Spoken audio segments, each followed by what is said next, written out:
ശശികലയെ തമിഴ്നാട് മുഖ്യമന്ത്രിയായി തീരുമാനിച്ചിരിക്കുന്നു. AIADMK MLA-മാരുമായി നടത്തിയ നിർണായക യോഗത്തിലാണ് തീരുമാനം. വിവരങ്ങളുമായി മനു ശങ്കർ ചേരുകയാണ്. മനു, ഒടുവിൽ ശശികലയെ തന്നെ തമിഴ്നാട് മുഖ്യമന്ത്രിയായി തീരുമാനിച്ചിരിക്കുന്നു. എന്തൊക്കെയാണ് ഏറ്റവും പുതിയ വിവരങ്ങൾ?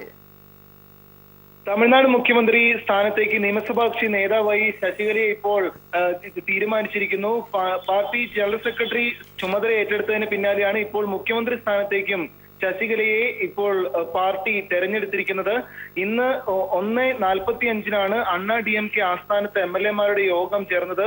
ഇതിനുശേഷം ഈ പാർട്ടിയിൽ ശശികലയ്ക്ക് പൂർണ്ണ പിന്തുണയുണ്ടെന്ന് പാർട്ടി യോഗത്തിലും വ്യക്തമായി. MLA-മാരിൽ ഭൂരിഭാഗവും മുഖ്യമന്ത്രി സ്ഥാനത്തേക്ക് ശശികലയെ തന്നെ പിന്തുണച്ചു. ഇതിനുശേഷം വഴിമാറി കൊടുക്കാൻ മുഖ്യമന്ത്രി പനീർസെൽവവും തയ്യാറാണെന്ന് വ്യക്തമാക്കി. ഇതിന് മുന്നോടിയായി ശശികലയും മുഖ്യമന്ത്രി പനീർസെൽവവും തമ്മിൽ കൂടിക്കാഴ്ച നടത്തിയിരുന്നു. ഈ കൂടിക്കാഴ്ചയിലും മുഖ്യമന്ത്രി സ്ഥാനത്തേക്ക് ശശികല തന്നെ എത്തണം എന്നൊരു ആവശ്യം പനീർസെൽവവും മുന്നോട്ട് വച്ചതായാണ് അറിയുന്നത്. മുഖ്യമന്ത്രി പദം ഒഴിഞ്ഞു കൊടുക്കാൻ സന്നദ്ധമാണെന്ന് പനീർസെൽവവും ശശികല മുമ്പാകെ ആവർത്തിച്ചു. ഈ ഒരു സാഹചര്യത്തിൽ കൂടിയാണ് ഇന്ന് അണ്ണാ DMK ആസ്ഥാനത്ത് ചേർന്ന MLA-മാരുടെ യോഗത്തിലും ശശികലയെ തന്നെ മുഖ്യമന്ത്രി സ്ഥാനത്തേക്ക് അവരോധിക്കാനുള്ള ഒരു തീരുമാനം പാർട്ടി യോഗത്തിൽ ഉണ്ടായത്. ഇതിനുശേഷമാണ് മുഖ്യമന്ത്രി പദത്തിലേക്ക് നിയമസഭാ കക്ഷി നേതാവായി ശശികലയെ ഇപ്പോൾ അണ്ണാ DMK പാർട്ടി ആസ്ഥാനത്ത് MLA-മാരുടെ ഭൂരിഭാഗവും പിന്തുണച്ചുകൊണ്ട് ഇത്തരം ഒരു തീരുമാനം ഇപ്പോൾ കൈക്കൊണ്ടിരിക്കുന്നത്. ഈ മാസം 8-ാം തീയതിയോ 9-ാം തീയതിയോ തന്നെ ശശികല മുഖ്യമന്ത്രിയായി സത്യപ്രതിജ്ഞ ചെയ്യുമെന്നാണ് ഇപ്പോൾ ലഭിക്കുന്ന വിവരങ്ങൾ. ഇന്നത്തെ യോഗത്തിന്റെ അജണ്ടയിൽ ഈ വിഷയം ഇല്ലെന്നാണ് ചില നേതാക്കൾ നേരത്തെ മാധ്യമങ്ങൾ മുമ്പാകെ വ്യക്തമാക്കിയിരുന്നതെങ്കിലും അണ്ണാ DMK-യുടെ അധ്യക്ഷ സ്ഥാനം വഹിച്ചിരുന്ന ശശികല തന്നെ മുഖ്യമന്ത്രി സ്ഥാനത്തേക്ക് വന്നേക്കുമെന്ന വാർത്തകൾ ശക്തമായിരുന്നു. ഈ ഒരു സാഹചര്യത്തിലാണ് മുഖ്യമന്ത്രി പദത്തിലേക്ക് ശശികലയെ തന്നെ തെരഞ്ഞെടുക്കുന്നതായി പാർട്ടി ആസ്ഥാനത്ത് ചേർന്ന അണ്ണാ DMK-മാരുടെ MLA-മാരുടെ യോഗത്തിലും തീരുമാനത്തിലെത്തിയിരിക്കുന്നത്. തീർച്ചയായും എന്തായാലും മനു സൂചിപ്പിച്ചതുപോലെ തന്നെ പനീർസെൽവം വഴിമാറി നിൽക്കുന്നു. ഒപ്പം എല്ലാ MLA-മാരുടെയും പിന്തുണ ശശികലയ്ക്ക് ലഭിക്കുന്നു. ഒടുവിൽ ജയലളിതയുടെ പിൻഗാമിയായിക്കൊണ്ട് ജയലളിതയുടെ ഉറ്റത്തോഴി ശശികല എത്തുന്നു. എങ്ങനെ വേണം വിലയിരുത്താൻ ശശികലയുടെ ഈ ഒരു കടന്നുവരവിനെ? നേരത്തെ തന്നെയും ഈ പാർട്ടി അധ്യക്ഷ പദവും മുഖ്യമന്ത്രി പദവും ഒരാൾ തന്നെ വഹിക്കണം എന്നൊരു അഭിപ്രായം അണ്ണാ DMK പാർട്ടിക്കുള്ളിൽ സജീവമായിരുന്നു. ഈ ഒരു സാഹചര്യത്തിൽ ജനറൽ സെക്രട്ടറിയുടെ ചുമതല ഏറ്റെടുത്തതിന് പിന്നാലെ ശശികല തന്നെ മുഖ്യമന്ത്രി സ്ഥാനത്തേക്കും എത്തണം എന്നൊരു നീക്കം പാർട്ടിക്കുള്ളിൽ തന്നെ തുടങ്ങിയിരുന്നു. എന്നാൽ ഇതിനെതിരെ വിമർശനം ഇപ്പോഴേ DMK തന്നെ ഉയർത്തിയിട്ടുമുണ്ട്. ഈ ജയലളിതയുടെ തോഴിയായിരുന്ന ഒരാൾ പിന്നീട് തമിഴ്നാടിന്റെ മുഖ്യമന്ത്രിയായി എത്തുന്നത് അംഗീകരിക്കാനാകില്ല എന്നാണ് DMK നേതാക്കളെല്ലാം പ്രതികരിച്ചിരിക്കുന്നത്. MK സ്റ്റാലിൻ കുറച്ചു മുമ്പ് മാധ്യമങ്ങൾ മുമ്പാകെ പറഞ്ഞതും ജയലളിതയുടെ തോഴിയായിരുന്ന ഒരാളെ തമിഴ്നാടിന്റെ മുഖ്യമന്ത്രിയായി എങ്ങനെ ജനങ്ങൾ അംഗീകരിക്കുമെന്ന വിമർശനവും മറ്റുമാണ് MK സ്റ്റാലിൻ അടക്കമുള്ള നേതാക്കൾ ഉയർത്തിയിരിക്കുന്നത്. ഈ ജല്ലിക്കെട്ട് വിഷയത്തിൽ പോലും കൃത്യമായൊരു നിലപാട് സ്വീകരിക്കാനോ ഈ പ്രശ്നങ്ങൾക്ക് ഉടനടി ഒരു പരിഹാരം ഉണ്ടാക്കാനോ പനീർസെൽവത്തിനും മറ്റും സാധിച്ചിരുന്നില്ല. ഈ ഒരു സാഹചര്യത്തിൽ തമിഴ്നാട് സർക്കാരിനെതിരെ കനത്ത വിമർശനങ്ങൾ ഉയർന്ന ഒരു പശ്ചാത്തലം ഉണ്ടായിരുന്നു. ഈ ഒരു സാഹചര്യത്തിൽ കൂടിയാണ് പനീർസെൽവം മാറിക്കൊണ്ട് പകരം ഇപ്പോൾ ശശികല മുഖ്യമന്ത്രി സ്ഥാനത്തേക്ക് എത്തുന്നത് എന്നത് ശ്രദ്ധേയമാണ്. ലോക്സഭ ഡെപ്യൂട്ടി സ്പീക്കർ M തമ്പിദുരയും ചില സംസ്ഥാന മന്ത്രിമാരും ഇതേ ആവശ്യം നേരത്തെ തന്നെ ഉന്നയിച്ചതാണ്. ഇവരുടെ കൂടി പിന്തുണ ശശികലയ്ക്ക് ലഭിച്ചിരുന്നു എന്നാണ് ഇപ്പോൾ മനസ്സിലാക്കുന്നത്. പാർട്ടിയുടെയും സർക്കാരിന്റെയും നേതൃത്വം പഴയതുപോലെ ഒരാൾ തന്നെ വഹിക്കുന്നതാണ് ഉചിതമെന്ന വാദമാണ് ഇവർ മുന്നോട്ട് വെച്ചത്. അതേസമയം ഈ മുഖ്യമന്ത്രി എന്ന നിലയിൽ ശശികലയെ ജനങ്ങൾ എങ്ങനെ ഇനി സ്വീകരിക്കും എന്നത് പാർട്ടിക്കകത്തും ഒരു ആശങ്ക സൃഷ്ടിച്ചിട്ടുണ്ട്. അതിനി കണ്ടറിയേണ്ടത് തന്നെയാണ്. നേരത്തെ തന്നെ ഈ ശശികലയെ ജനറൽ സെക്രട്ടറിയായി തെരഞ്ഞെടുത്തത് ചോദ്യം ചെയ്ത് ശശികല പുഷ്പ MP നൽകിയ പരാതിയിൽ തെരഞ്ഞെടുപ്പ് കമ്മീഷൻ അണ്ണാ DMK-യോട് വിശദീകരണം തേടിയിരുന്നു. നടപടിക്രമങ്ങൾ പാലിച്ചില്ലെന്നാണ് ശശികല പുഷ്പയുടെ ആരോപണം ഉന്നയിക്കുകയും ചെയ്തിരുന്നത്. ഈ ഒരു സാഹചര്യത്തിൽ കൂടിയാണ് ജയലളിതയ്ക്ക് പകരം ശശികലയെ തന്നെ ഒരു വനിതാ മുഖ്യമന്ത്രിയെ തന്നെ ഇപ്പോൾ അണ്ണാ DMK മുഖ്യമന്ത്രി സ്ഥാനത്തേക്ക് കൊണ്ടുവന്നിരിക്കുന്നത് എന്നതാണ് ശ്രദ്ധേയം. അഞ്ജു, എന്തായാലും മനു, ശശികല ഈ ഒരു സ്ഥാനത്തേക്ക് പരിഗണിക്കുന്ന ആ ഒരു ഘട്ടത്തിൽ തന്നെ നിരവധി ആരോപണ പ്രത്യാരോപണങ്ങളൊക്കെ ഉയർന്നിരുന്നു. നിലവിൽ ഇന്ന് ഉൾപ്പെടെ വീട്ടുവേലക്കാരിയെ മുഖ്യമന്ത്രിയാക്കാനല്ല തമിഴ്നാട്ടിലെ ജനങ്ങൾ വോട്ട് ചെയ്തത് എന്നുൾപ്പെടെ DMK-യുടെ നേതാവ് സ്റ്റാലിന്റെ വിമർശനം ഉൾപ്പെടെ ഉയർന്നിരുന്നു. ഈ ഒരു ഘട്ടത്തിലാണ് വളരെ നിർണായകമായ ഒരു തീരുമാനം തമിഴ്നാട് രാഷ്ട്രീയത്തിൽ ഉണ്ടാകുന്നത്. തമിഴ്നാട് രാഷ്ട്രീയത്തിൽ ഇനിയുള്ള വഴികൾ അത് ഏറെ നിർണായകമല്ലേ? ഒരുപക്ഷെ DMK AIADMK പോരാ, അത് രൂക്ഷമാകുന്ന ഒരു സാഹചര്യത്തിലേക്കൊക്കെയല്ലേ നിലവിൽ കാര്യങ്ങൾ മുന്നോട്ട് പോകുന്നത്? തീർച്ചയായും ശശികലയെ ജനറൽ സെക്രട്ടറിയെ തെരഞ്ഞെടുത്തത് ചോദ്യം ചെയ്ത് നേരത്തെ തന്നെ ശശികല പുഷ്പ MP പരാതി ഉന്നയിക്കുകയും പിന്നീട് തെരഞ്ഞെടുപ്പ് കമ്മീഷൻ അണ്ണാ DMKയോട് വിശദീകരണം തേടിയിരുന്നതുമാണ്. നടപടിക്രമങ്ങൾ പാലിച്ചില്ലെന്നായിരുന്നു ശശികല പുഷ്പയുടെ ആരോപണം. ശശികലയുടെ നിയമനത്തിനെതിരെ മുൻ MP KC പളനിസ്വാമിയും തെരഞ്ഞെടുപ്പ് കമ്മീഷന് പരാതി നൽകിയിരുന്നു. ഈ ഒരു സാഹചര്യത്തിൽ ഇതെല്ലാം മറികടന്നുകൊണ്ട് ജനറൽ സെക്രട്ടറിയുടെ ചുമതല ഏറ്റെടുത്തതിന് പിന്നാലെ മുഖ്യമന്ത്രി സ്ഥാനത്തേക്കും ഇപ്പോൾ ശശികല എത്തുകയാണ്. നേരത്തെ MGRന്റെ പിൻഗാമി ആയി ജയലളിത മുഖ്യമന്ത്രി. ശരി, മനുവിലേക്ക് എത്താം. ഇപ്പോൾ PV തോമസ് കൂടി നമ്മോടൊപ്പം ടെലിഫോൺ ലൈനിൽ ചേരുകയാണ്. ശ്രീ PV തോമസ്, ജയലളിതയുടെ പിൻഗാമിയായി ശശികലയെ തീരുമാനിച്ചിരിക്കുന്നു എന്നുള്ള നിർണായക വിവരമാണ് ഇപ്പോൾ നമുക്ക് ലഭിക്കുന്നത്. എങ്ങനെ നോക്കിക്കാണുന്നു താങ്കൾ? ഇത് ഞാനിന്റെ ലോജിക്കൽ കൺക്ലൂഷനാണ്. നമുക്കറിയാമായിരുന്നു ശശികല തന്നെ വരുമെന്ന് അറിയാമായിരുന്നു. പക്ഷേ നോക്കുമ്പോൾ MGR സിനിമയിൽ നിന്ന് വന്ന് അതിനുശേഷം ജാനകി രാമചന്ദ്രൻ വന്ന് ജാനകി രാമചന്ദ്രൻ നിൽക്കാൻ പറ്റിയില്ല. പിന്നെ ജയലളിത വന്നു. ജയലളിത MGRന്റെ എല്ലാവർക്കും അറിയാവുന്ന പോലെയുള്ള ഒരു സുഹൃത്തായിരുന്നു. അതുപോലെ തന്നെ അതിനുശേഷം ഇപ്പോൾ ജയലളിതയുടെ സുഹൃത്ത് തോഴി എന്നൊക്കെ പറയുന്ന ചിന്നമ്മ വന്നിരിക്കുകയാണ് മുഖ്യമന്ത്രിയായിട്ട്. നമ്മൾ ജനാധിപത്യത്തിന്റെ ഒരു അവസ്ഥയാണ് ഞാൻ കാണുന്നതിൽ. എന്ത് ജനാധിപത്യമാണ്? ഇതുപോലുള്ള സെന്റിമെന്റ്സ് വെച്ചുകൊണ്ടാണോ നമ്മൾ ജനാധിപത്യം മുമ്പോട്ട് പോകാൻ പോകേണ്ടത്? ഏതായാലും വന്നു കഴിഞ്ഞു. അപ്പോൾ ഇത് വന്നതിന്റെ പ്രധാന ഉദ്ദേശം, ജനറൽ സെക്രട്ടറി ആയതിനു ശേഷം ശശികലയ്ക്ക് അറിയാമായിരുന്നു ജയലളിതയുടെ ഒരു നീസ് അവകാശവാദം ഉന്നയിച്ചുകൊണ്ട് വരുന്നു. രാഷ്ട്രീയ ആയിട്ട് ജയലളിതയുടെ പിന്തുടർച്ചാവകാശം ഉന്നയിച്ചുകൊണ്ട് വരുന്നു. അതിനെല്ലാം മറികടക്കുവാൻ വേണ്ടിയാണ് ശശികല തന്നെ അധികാരത്തിലേക്ക് എത്തുന്നതും കസേരയിൽ ഇരിപ്പുറപ്പിക്കുന്നതും. നമുക്കറിയാലോ, അതിന് മുന്നോടിയായിട്ട് ഉണ്ടായിരുന്ന IAS ഓഫീസേഴ്സിനെ അവരെല്ലാവരും മാറ്റുകയുണ്ടായി. അപ്പോൾ എന്തൊക്കെ തന്നെയാണേലും ഇത് തമിഴ്നാട് രാഷ്ട്രീയത്തിന്റെ, ഇന്ത്യൻ ജനാധിപത്യത്തിന്റെ തന്നെ ഒരു പ്രത്യേക മുഖത്തെയാണ് ഇത് കാണിക്കുന്നത്. നമുക്കറിയാം രാബറി ദേവി മുഖ്യമന്ത്രിയായ കാര്യം അറിയാം. പക്ഷെ അപ്പോൾ ലാലു പ്രസാദ് യാദവ് പ്രോക്സി ആയിരുന്നു നമുക്കറിയാം. ഇവിടെ അങ്ങനെ വേറെ ആരുമില്ല. എന്ത് എക്സ്പീരിയൻസ് ആണുള്ളത് ശശികലയ്ക്ക്? എന്താണ് ശശികലയുടെ രാഷ്ട്രീയം? ഏത് രീതിയിലായിരിക്കും പോകുന്നത്? ഏത് ക്യാമ്പിലേക്കായിരിക്കും പോകുന്നത്? BJP ക്യാമ്പിലേക്കാണോ കോൺഗ്രസ് ക്യാമ്പിലേക്കായിരിക്കാണോ പോകുന്നത്? ഇപ്പോൾ ഭരിക്കുന്നതനുസരിച്ച് മിക്കവാറും ശശികല അത് കേന്ദ്രവുമായിട്ട് അടുക്കാനാണ് സാധ്യത. എന്തൊക്കെ തന്നെയാണെങ്കിലും ജനങ്ങൾ അതിനോട് എങ്ങനെ പ്രതികരിക്കും എന്നുള്ള കാര്യം എനിക്കറിയാൻ പാടില്ല. പക്ഷെ ജനങ്ങൾ മിക്കവാറും പ്രതികരിക്കുന്നത് അനുകൂലമായിട്ടായിരിക്കാനേ സാധ്യതയുള്ളൂ. കാരണം അങ്ങനെയുള്ളൊരു സെന്റിമെന്റൽ രാഷ്ട്രീയമാണ്, ഇമോഷണൽ രാഷ്ട്രീയമാണ് തമിഴ്നാട്ടിൽ നിലവരുന്നത്.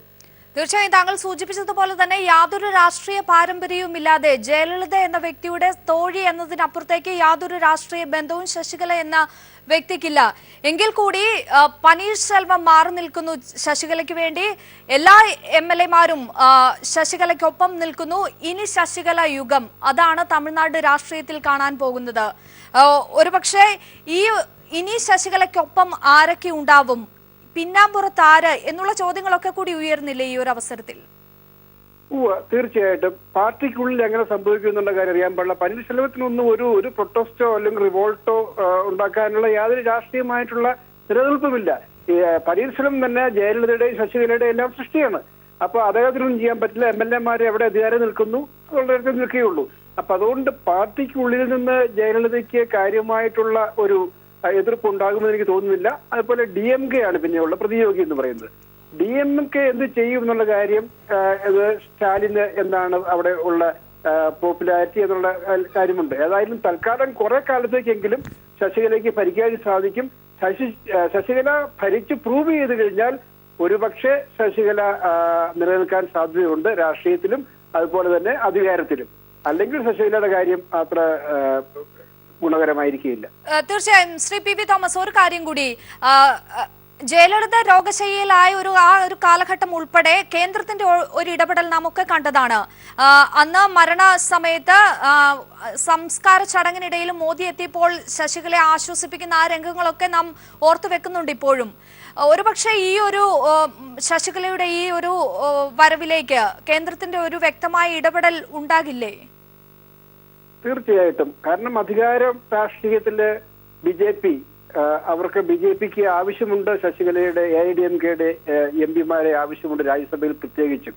അപ്പോൾ അങ്ങനെയുള്ള ലോക്സഭയിലെ ഡെപ്യൂട്ടി സ്പീക്കറും അത് തന്നെയാണ്, AIDMKയുടെയാണ് തമ്പിദുരൈ.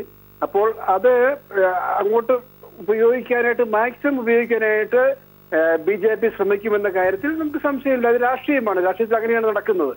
അപ്പോൾ ശശികല എത്രമാത്രം വിട്ടുകൊടുക്കും, ശശികലയ്ക്ക് ബാർഗെയിൻ പവർ എത്രമാത്രം ഉണ്ട്, അത് രാഷ്ട്രീയമായിട്ട് ഏത് രീതിയിൽ അഫക്ട് ചെയ്യാൻ പറ്റും എന്ന കാര്യം നമുക്ക് അത് നോക്കി കാണേണ്ട കാര്യമാണ്. എന്റെ ഒരു അഭിപ്രായത്തിൽ ഇപ്പോഴത്തെ അനുസരിച്ച് ശശികലയ്ക്ക് അങ്ങനെയുള്ളൊരു പൊളിറ്റിക്കൽ അക്യൂമെന്റ്, രാഷ്ട്രീയമായിട്ടുള്ള ഒരു ഇത് ഉണ്ടോ എന്നുള്ള കാര്യം എനിക്ക് എപ്പോഴും സംശയമുണ്ട്. തീർച്ചയായും നമുക്ക് എംജിആറിന്റെയും ജയലളിതയുടെയൊക്കെ കണക്കിലെടുക്കുമ്പോൾ അവർക്കൊക്കെ ഒരു രാഷ്ട്രീയ പാരമ്പര്യം, എടുത്തു പറയാൻ തക്ക ഒരു പാരമ്പര്യമുണ്ട് അവർക്കൊക്കെ.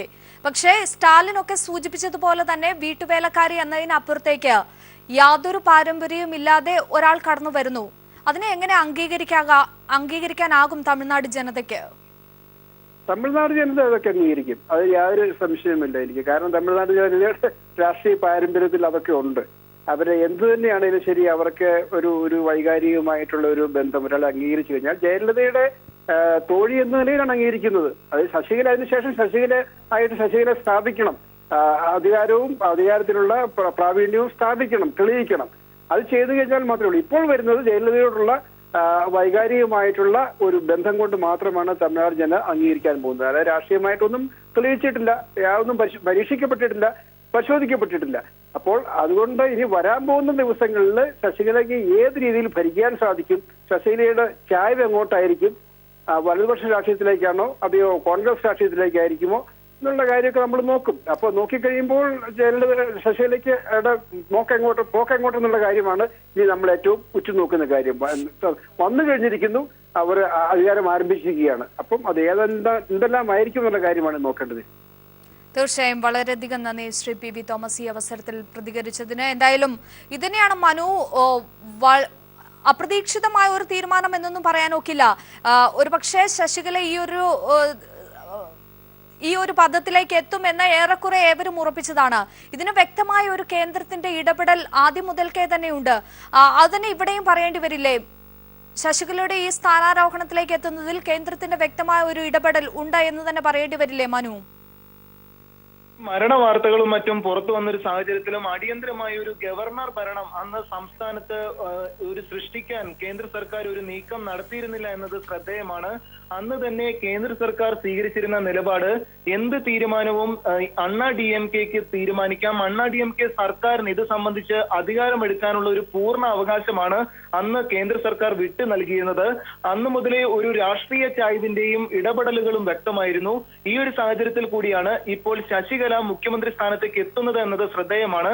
ജയലളിതയുടെ ഈ അന്ന് അന്ത്യോപചാര കർമ്മവേളയിലൊക്കെ പ്രധാനമന്ത്രി നരേന്ദ്രമോദി, വെങ്കയ്യ നായിഡു അടക്കമുള്ള കേന്ദ്രമന്ത്രിമാർ എല്ലാം, പ്രത്യേകിച്ച് BJP RSS നേതാക്കളെല്ലാം എത്തുന്ന ഒരു കാഴ്ചയുണ്ടായിരുന്നു.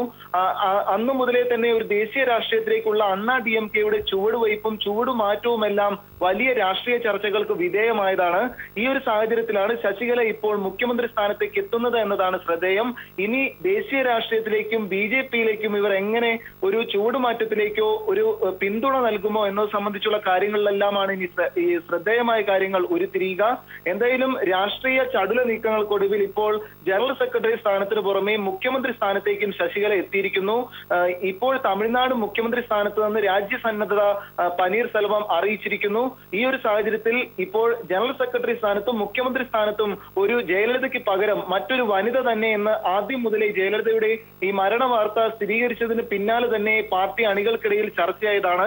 ഈ ജയലളിതയുടെ മരണ വാർത്ത അർദ്ധരാത്രിയോടുകൂടി സ്ഥിരീകരിക്കുന്നു. അതിന് മണിക്കൂറുകൾ മുമ്പ് തന്നെ അന്ന് തന്നെ പാർട്ടി ആസ്ഥാനത്ത് MLA-മാരുടെ യോഗം ചേർന്നിരുന്നു.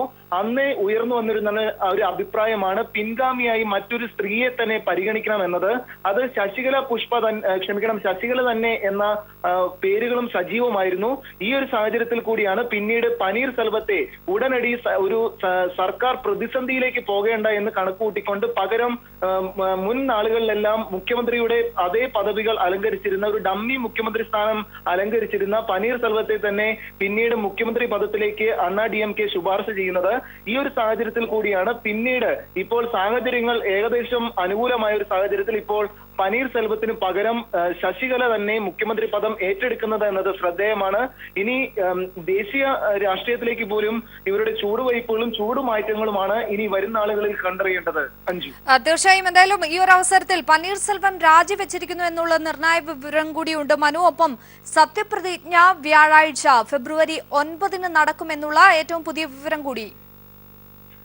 പനീർസെൽവം രാജ്യസന്നദ്ധത നേരത്തെ തന്നെ മണിക്കൂറുകൾ മുമ്പ് ശശികലയുമായി കൂടിക്കാഴ്ച നടത്തിയപ്പോഴേ അറിയിച്ചിരുന്നു. ഇതിനുശേഷമാണ് പാർട്ടി ആസ്ഥാനത്ത് MLA-മാരുടെ യോഗം പുരോഗമിക്കുകയും ചെയ്തത്. ഈ യോഗത്തിലും ഭൂരിഭാഗം MLA-മാരും ശശികല തന്നെ മുഖ്യമന്ത്രി സ്ഥാനത്തേക്ക് എന്നൊരു തീരുമാനത്തിൽ എത്തുകയായിരുന്നു. നേരത്തെ അന്ന് ആശുപത്രിയിൽ ജയലളിതയുടെ അവസ്ഥ ഗുരുതരമായിരുന്ന സാഹചര്യത്തിൽ പോലും പാർട്ടി MLA-മാർ യോഗം ചേർന്നിരുന്ന വേളയിൽ പോലും ശശികലയെ മുഖ്യമന്ത്രി പദത്തിലേക്ക് പരിഗണിക്കണമോ എന്നത് സംബന്ധിച്ചുള്ള അഭ്യൂഹങ്ങളൊക്കെ നിലനിൽക്കുകയും അത് ചർച്ചയാവുകയും ചെയ്തതാണ്. പക്ഷേ ഉടനടി ഒരു നേതൃമാറ്റത്തിലേക്ക് കടക്കാതെ പകരം ഈ പനീർസെൽവത്തിന് മുഖ്യമന്ത്രി പദം താൽക്കാലിക സ്ഥാനത്തേക്ക് നൽകുക എന്നൊരു തീരുമാനത്തിലാണ് അന്ന് പാർട്ടി നേതാക്കൾ എത്തിയിരുന്നത്. ഈ ഒരു സാഹചര്യത്തിലാണ് പനീർസെൽവത്തെ അന്ന് മുഖ്യമന്ത്രി പദത്തിലേക്ക് പിന്നീട് എത്തുകയും ഒരു ഗവർണർ ഭരണത്തിലേക്ക് സംസ്ഥാനം പോകേണ്ടതില്ല എന്നൊരു നിലപാട് സ്വീകരിക്കുകയും ചെയ്തത്. അന്നും കേന്ദ്ര സർക്കാർ ഇക്കാര്യത്തിൽ ഒരു സംസ്ഥാനത്തിനകത്തൊരു അടിയന്തര ഇടപെടൽ നടത്തിയില്ല എന്നത് കണ്ടറിയേണ്ടതാണ്. അന്ന് തന്നെ കേന്ദ്ര സർക്കാർ ഉടനടി ഗവർണർ ഭരണം എന്നൊരു നീക്കത്തിലേക്കൊന്നും കടന്നിരുന്നില്ല. പകരം പൂർണ്ണ അധികാരം DMK-ക്ക് വിട്ടുകൊടുക്കുന്ന ഒരു സാഹചര്യമായിരുന്നു അന്ന് സംസ്ഥാനത്ത് ഉണ്ടായിരുന്നത്. ഈ ഒരു സാഹചര്യത്തിൽ കൂടിയാണ് ഇപ്പോൾ ശശികല മുഖ്യമന്ത്രി പദത്തിലേക്ക് എത്തുന്നത് എന്നതാണ് ശ്രദ്ധേയം. രാജ്യസന്നദ്ധത പനീർസെൽവം അറിയിച്ചിരിക്കുന്നു. മുഖ്യമന്ത്രി പദം ഇപ്പോൾ രാജിവെച്ചിരിക്കുന്നു. ഈ ഒരു സാഹചര്യത്തിൽ 2 ദിവസത്തിനകം തന്നെ ശശികല മുഖ്യമന്ത്രിയായി സത്യപ്രതിജ്ഞ ചെയ്യും എന്നാണ് ഇപ്പോൾ മനസ്സിലാക്കേണ്ടത്. അഞ്ജു, എന്തായാലും ഡിസംബർ 5-നാണ് ജയലളിത നമ്മെ വിട്ടു പിരിയുന്നത്. ഒരു മാസം പിന്നിടുന്നു. ഇന്ന് ഫെബ്രുവരി 5-ന് ഈ നിർണായക തീരുമാനവും ഉണ്ടാകുന്നു. ഒരു വനിത തന്നെ വീണ്ടും സ്ഥാനം ഏറ്റെടുക്കുന്നു എന്നൊരു പ്രത്യേകത കൂടിയുണ്ട്. മനു, തീർച്ചയായും ജയലളിത നേരത്തെയും പാർട്ടി പരിപാടികളിലും മറ്റും വിവിധ സ്ഥലങ്ങളിൽ പോകുമ്പോഴും അന്ന് വീഡിയോ കാസറ്റിങ്ങും മറ്റു കാര്യങ്ങളുമായി നടന്നിരുന്ന ശശികല പിന്നീട് ജയലളിതയുടെ ഉറ്റ തോഴിയായി മാറുന്നു. പിന്നീട് വർഷങ്ങളോളം ജയലളിതയുടെ ഉറ്റ തോഴിയായി ഇവരുടെ അധികാര പദങ്ങളിൽ പോലും തോഴിയായി പ്രവർത്തിക്കുന്നു. ഇതിനുശേഷമാണ് ഈ ശശികലയ്ക്കെതിരെ പോലും ചില നീക്കങ്ങളും തീരുമാനങ്ങളും പാർട്ടിക്കകത്തു പോലും ജയലളിതയ്ക്ക് സ്വീകരിക്കേണ്ടി വരുന്ന സമയമായിരുന്നു അവസാന നാളുകളിലേത്. ഇതിനുശേഷമാണ് ജയലളിതയുടെ പിന്നീട് മരണശേഷം ഈ അതേ അധികാര സ്ഥാനത്തേക്ക് ഇപ്പോൾ തോഴിയായി വർഷങ്ങളോളം ജയലളിതയുടെ തോഴിയായി നടന്നിരുന്ന ശശികല ഇപ്പോൾ മുഖ്യമന്ത്രി സ്ഥാനത്തേക്ക് എത്തുന്നത് എന്നത് വളരെ ശ്രദ്ധേയമായ നീക്കമാണ്. ഈ ശശികലയ്ക്കെതിരെ നിരവധി ആരോപണങ്ങളും ചോദ്യങ്ങളും ഉയർത്തി ശശികല പുഷ്പ MP അതോടൊപ്പം KC പളനിസ്വാമി പോലുള്ള നേതാക്കൾ എത്തുന്നു എന്നതും ശ്രദ്ധേയമാണ്. ശശികല ജനറൽ സെക്രട്ടറിയെ തെരഞ്ഞെടുത്തതുപോലും നടപടിക്രമങ്ങൾ പൂർണ്ണമായി പാലിച്ചില്ലെന്നും വേണ്ടത്ര ഈ ഒരു പ്രായോഗികമായ ഒരു കാലയളവ് പൂർത്തീകരിക്കാതെയാണ് എന്ന് ചൂണ്ടിക്കാട്ടിക്കൊണ്ടുമായിരുന്നു തെരഞ്ഞെടുപ്പ് കമ്മീഷൻ മുമ്പാകെ DMK-യോട് വിശദീകരണം തേടണമെന്ന് ശശികല പുഷ്പ അടക്കമുള്ള നേതാക്കൾ ആവശ്യപ്പെടുകയും ചെയ്തത്. ഈ ഒരു സാഹചര്യത്തിൽ നടപടിക്രമങ്ങൾ പാലിച്ചില്ലെന്നുള്ള ശശികല പുഷ്പയുടെ ആരോപണത്തിൽ തെരഞ്ഞെടുപ്പ് കമ്മീഷൻ DMK-യോട് വിശദീകരണം തേടിയതും ശ്രദ്ധേയമായിരുന്നു.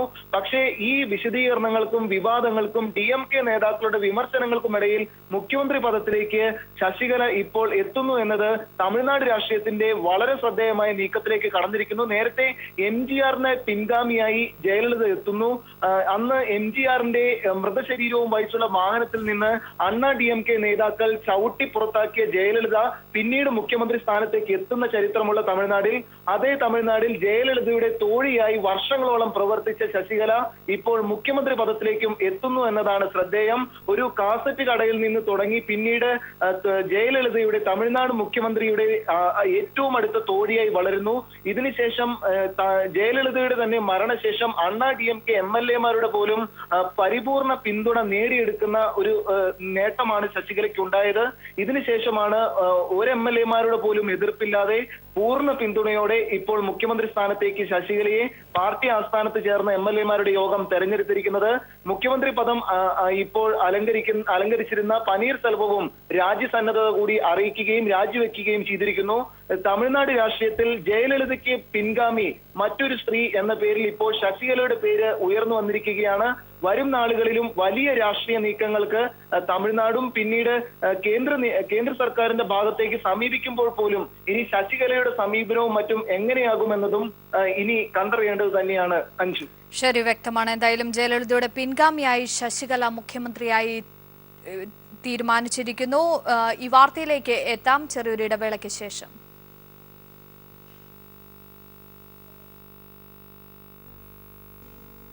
യെസ്, എന്തായാലും ജയലളിതയുടെ പിൻഗാമിയായി ശശികല മുഖ്യമന്ത്രിയാകുമെന്നുള്ള നിർണായക തീരുമാനം ഉണ്ടായിരിക്കുന്നു. AIADMKയുടെ MLA-മാരുടെ നിർണായക യോഗത്തിലാണ് തീരുമാനം. ഇപ്പോൾ AIADMK നേതാവ് മസൂദ് ചേരുകയാണ് നമ്മോടൊപ്പം. ശ്രീ മസൂദ്, എന്തായാലും ഒടുവിൽ ജയലളിതയുടെ പിൻഗാമിയായി ശശികലയെ തന്നെ തീരുമാനിച്ചിരിക്കുന്നു. സത്യപ്രതിജ്ഞ 9-ന് ഉണ്ടാകുമെന്നുള്ള സൂചനകൾ ലഭിക്കുന്നു. എന്താണ് താങ്കൾക്ക് പറയാനുള്ളത്? ഈ എടുക്കുന്ന തീരുമാനമാണല്ലോ പാർട്ടിയുടെ MLA-മാര് കൂടി പിന്നെ ആരെ തിരഞ്ഞെടുക്കുന്നു അവര് തമിഴ്നാടിന്റെ മുഖ്യമന്ത്രിയായിട്ട് വരുന്നു. വലിയ പ്രത്യേകതയൊന്നും ഞാൻ ഈ കാര്യത്തിൽ കാണുന്നില്ല.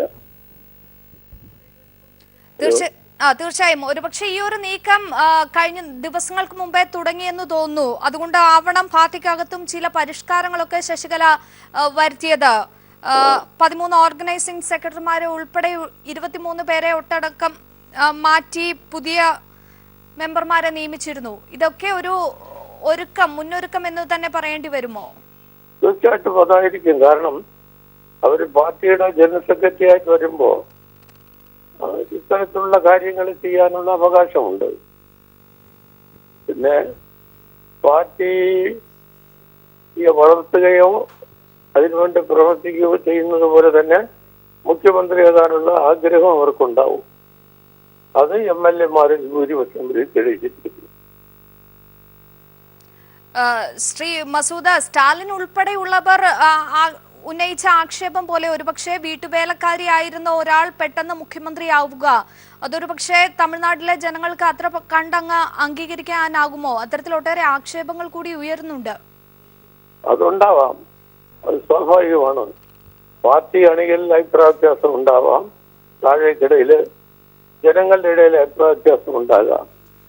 അത് പിന്നെ അങ്ങനെ ഒരു കാര്യം. പിന്നെ DMKയുടെ അഭിപ്രായം സ്റ്റാലിൻ പറഞ്ഞിട്ടുണ്ടായിരിക്കാം.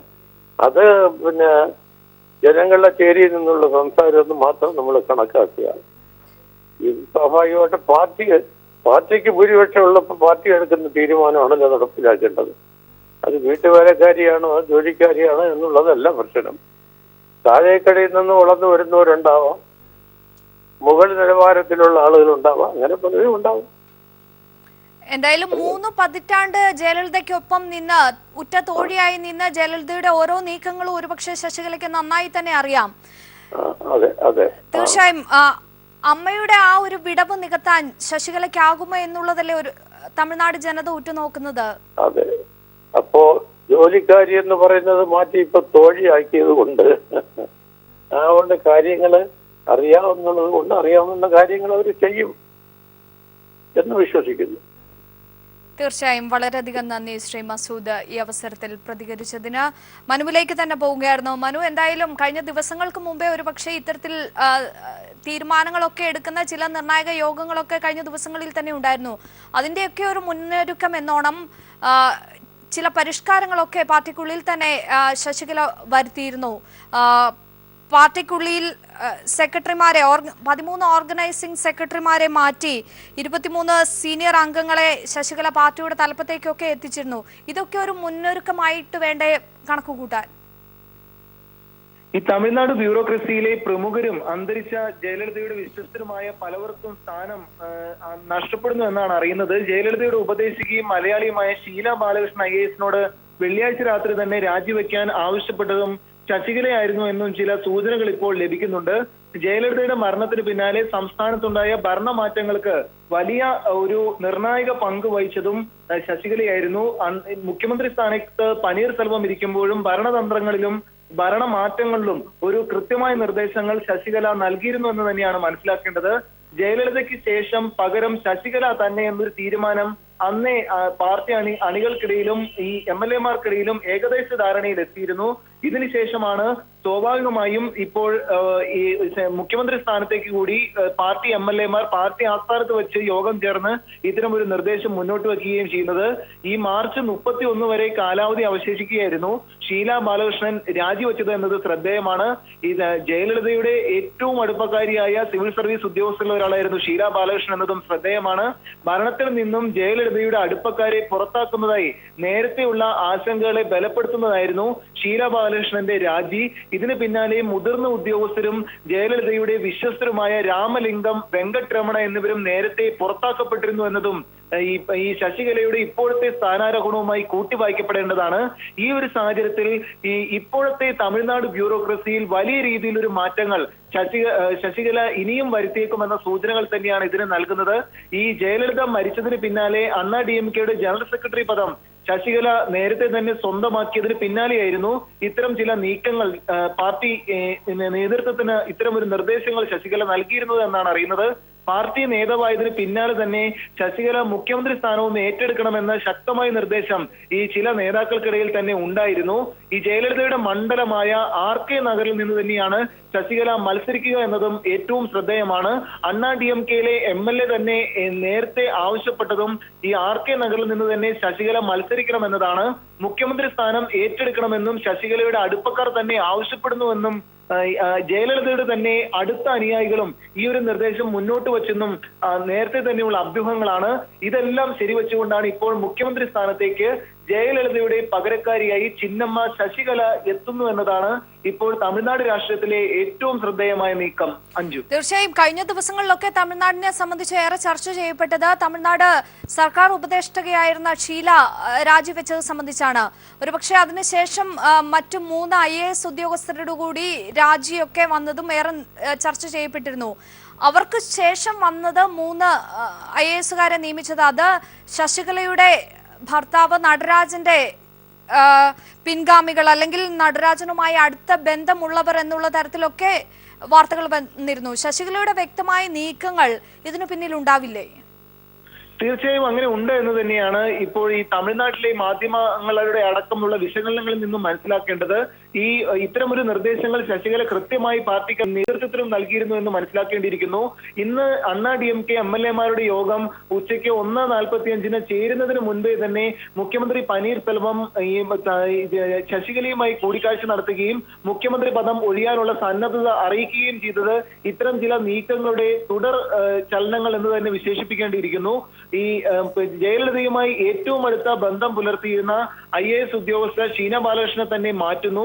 ഇതിന് പിന്നാലെ വലിയ മാറ്റങ്ങൾ ഈ IAS തലപ്പത്ത് പോലും കൊണ്ടുവരുവാൻ ശശികല ശ്രമിച്ചു എന്നതും ശ്രദ്ധേയമാണ്. ഇതെല്ലാം ശശികലയുടെ നിർദ്ദേശത്താൽ പാർട്ടി നടത്തിയ നീക്കങ്ങൾ എന്ന് തന്നെയാണ് വിലയിരുത്തുന്നത്. ഈ മാർച്ച് 31 വരെ ഷീന ബാലകൃഷ്ണന്റെ കാലാവധി ബാക്കിയുണ്ടായിരുന്നു. ഈ ഒരു സാഹചര്യത്തിൽ നിന്നുമാണ് ഷീല ബാലകൃഷ്ണൻ രാജിവെക്കുന്നതും എന്നതും ശ്രദ്ധേയമാണ്. മുതിർന്ന ഉദ്യോഗസ്ഥരും ജയയുടെ വിശ്വസ്തരുമായിരുന്ന രാമലിംഗം, വെങ്കട്ടരമണ എന്നിവരും അടുത്ത ദിവസങ്ങളിലാണ് രാജിവെച്ചതും എന്നതും ശ്രദ്ധേയമാണ്. ഇത്തരം നീക്കങ്ങളെല്ലാം ഈ ശശികലയുടെ തന്നെ നിർദ്ദേശത്താൽ നടപ്പാക്കിയത് എന്ന് തന്നെയാണ് ഇപ്പോൾ മനസ്സിലാക്കേണ്ടത്. ഈ ഒരു സാഹചര്യത്തിൽ ഇപ്പോൾ തമിഴ്നാട് മുഖ്യമന്ത്രി സ്ഥാനത്തേക്ക് കൂടി ജനറൽ സെക്രട്ടറി പദം കൂടി വഹിക്കുന്ന അതേ ആൾ തന്നെ എത്തുമ്പോൾ വലിയ രാഷ്ട്രീയ നീക്കങ്ങൾക്കും വലിയ ചിന്തകൾക്കുമാകും ഇനി വരുന്ന ആളുകളും വഴിവെക്കുക. അഞ്ജു, തീർച്ചയായും ഒരുപക്ഷെ 3 പതിറ്റാണ്ടോളം ജയലളിതയുടെ തോഴിയായി നിന്ന ശശികല ജയലളിതയുടെ ഓരോ നീക്കങ്ങളും വ്യക്തമായി അറിയാവുന്ന ഒരു ആൾ. അതുകൊണ്ട് തന്നെ ജയലളിത തമിഴ്നാടിന്റെ അമ്മയുടെ ആ വിടവ് നികത്താൻ ശശികലയ്ക്കാകുമോ? മനു, തീർച്ചയായും അതെ. നേരത്തെ ഈ ശശികലയ്ക്കെതിരായ കേസുകളിൽ വിധി വന്നതിന് ശേഷവും മുഖ്യമന്ത്രി ആയാൽ മതിയെന്നായിരുന്നു ജയലളിതയ്ക്കെതിരെയുള്ള കേസുകളിലും വിധി വന്നതിന് ശേഷം ഒരുപക്ഷെ മുഖ്യമന്ത്രി സ്ഥാനത്തേക്ക് ശശികലയെ തന്നെ നിയമിച്ചേക്കുമെന്ന സൂചനകളൊക്കെ ഉണ്ടായിരുന്നു. എന്നാൽ ഈ പിന്നീട് ജയലളിതയുടെ മരണ വാർത്ത സ്ഥിരീകരിക്കപ്പെട്ടതിന് പിന്നാലെയും ശശികല തന്നെ മുഖ്യമന്ത്രി സ്ഥാനത്തേക്ക് എന്നാണ് ആദ്യ സമയങ്ങളിലെല്ലാം പാർട്ടി അണികൾക്കിടയിൽ പോലും ഉണ്ടായിരുന്ന ഒരു തീരുമാനം. പക്ഷേ പിന്നീട് ഈ സുപ്രീം കോടതിയിൽ പോലും നിലനിൽക്കുന്ന കേസുകൾ മറ്റും വിലയിരുത്തിക്കൊണ്ടാണ് ഉടനടി ഒരു മുഖ്യമന്ത്രി സ്ഥാനത്തേക്ക് എത്തേണ്ട എന്ന് ശശികലയും മറ്റു നേതാക്കളും തീരുമാനിച്ചതും പകരം പനീർസെൽവത്തെ മുഖ്യമന്ത്രി ആക്കുകയും ചെയ്തത്. പക്ഷേ ഇതിന് പിന്നാലെയാണ് ഇപ്പോൾ സംസ്ഥാനത്തൊരു രാഷ്ട്രീയ പ്രശ്നങ്ങൾക്കോ അടിയന്തരാവസ്ഥയ്ക്കോ ഒന്നും സാഹചര്യം വഴിവെക്കേണ്ടതില്ല എന്ന് ചൂണ്ടിക്കാട്ടിക്കൊണ്ട് അന്ന് പനീർസെൽവത്തെ മുഖ്യമന്ത്രി പദത്തിലേക്ക് ഉയർത്തിക്കാട്ടിയിരുന്നത്. ഇതിന് തൊട്ടു പിന്നാലെ ഇപ്പോൾ ശശികലയെ മുഖ്യമന്ത്രി പദത്തിലേക്ക് എത്തിക്കുമ്പോൾ ഈ സുപ്രീം കോടതിയിൽ നിലനിൽക്കുന്ന കേസുകൾ മറ്റും ഇനി വിധി വരാനിരിക്കുകയാണ്. ഈ ഒരു സാഹചര്യത്തിൽ ഇപ്പോൾ രാഷ്ട്രീയ നിയമവിദഗ്ധരും മറ്റും വിലയിരുത്തുന്നത് ജയലളിതയെ മാത്രം മാറ്റി നിർത്തിക്കൊണ്ട് മറ്റ് ഈ കേസുകളിൽ ഉൾപ്പെട്ടിട്ടുള്ള ആളുകളെ മുൻനിർത്തിയുള്ള വിധിയാകും സുപ്രീം കോടതി പറയുക. ഈ സ്വത്ത് കേസിൽ ശശികല ഉൾപ്പെടെയുള്ളവരാണ് മറ്റു പ്രധാന പ്രതികളായി ജയലളിതയ്ക്ക് ശേഷം വരിക. സ്വാഭാവികമായും ശശികലയ്ക്കെതിരെയുള്ള കേസുകൾ ഇനി സുപ്രീം കോടതിയിൽ എന്ത് മനു വിധി പറയും തുടരുക. എന്നത് ഇപ്പോൾ പി.സി. സിറിയക്ക് കൂടി നമ്മോടൊപ്പം ടെലിഫോൺ ലൈനിൽ ചേരുകയാണ്. ശ്രീ പി.സി. സിറിയക്ക്, വളരെ നിർണായകമായ ഒരു മാറ്റം തമിഴ്നാട് രാഷ്ട്രീയത്തിൽ ഉണ്ടായിരിക്കുന്നു. ജയലളിതയുടെ പിൻഗാമിയായി ശശികലയെ തീരുമാനിച്ചിരിക്കുന്നു. മുഖ്യമന്ത്രിയായി ഫെബ്രുവരി 9 അവർ സത്യപ്രതിജ്ഞ ചെയ്യും. താങ്കൾ എങ്ങനെ നോക്കിക്കാണുന്നു? ജനാധിപത്യ മൂല്യങ്ങളെ മുഴുവൻ സാബിട്ടാഷ് ചെയ്യുന്ന തരത്തിലുള്ള ഒരു തീരുമാനമാണ്. കാരണം പൊതുരംഗത്ത് പ്രവർത്തിച്ച് ജനങ്ങൾക്ക് സേവനം നൽകി ജനങ്ങളുടെ വോട്ടോടുകൂടി ജയിക്കുന്ന നേതാക്കളാണ് ജനാധിപത്യത്തിൽ ഭരണം നടത്തേണ്ടത്. അതിനു പകരം ഇങ്ങനെ ഒരാളെ ഭരണത്തിൽ അവരോധിക്കുന്ന ഒരു സ്ഥിതി ജനാധിപത്യത്തിനെ തന്നെ ഇല്ലാതാക്കുന്ന ഒരു സ്ഥിതിയാണ്. അവിടെയുള്ള MLA-മാർ ഒരുപക്ഷെ കുറെ പേര് അവർക്കെല്ലാം കോടിക്കണക്കിന് രൂപ കൈക്കൂലി കൊടുത്തും ഭയപ്പെടുത്തിയും വശത്താക്കാൻ പ്രയാസമൊന്നും ഉണ്ടാവില്ല. അങ്ങനെ ഭരണം നടത്തുക എന്ന് പറയുന്നത് ശരിക്കുള്ള ജനാധിപത്യമല്ല. അതിനെതിരായിട്ട് പ്രതിപക്ഷ കക്ഷികൾ സമരം നടത്തുകയാണ് വേണ്ടത്. ശരി, വളരെയധികം നന്ദി ശ്രീ പി.സി. സിറിയക് ഈ അവസരത്തിൽ പ്രതികരിച്ചതിന്. വളരെ നിർണായകമായ ഒരു മാറ്റം തമിഴ്നാട് രാഷ്ട്രീയത്തിൽ വന്നിരിക്കുന്നു. ശശികലയെ ജയലളിതയുടെ പിൻഗാമിയായി ഏവരും പ്രഖ്യാപിച്ചിരിക്കുന്നു. തമിഴ്നാട് മുഖ്യമന്ത്രിയായി ശശികല സത്യപ്രതിജ്ഞ ചെയ്യും. ഫെബ്രുവരി 9 സത്യപ്രതിജ്ഞാ ചടങ്ങുകൾ. ഇന്ന് പോയിസ് ഗാർഡനിൽ ചേർന്ന AIADMK MLA-മാരുടെ നിർണായക യോഗത്തിലാണ് ഈ തീരുമാനം എടുത്തിരിക്കുന്നത്. പനീർസെൽവം മുഖ്യമന്ത്രി സ്ഥാനത്ത് നിന്ന് രാജിവെച്ചിരിക്കുന്നു.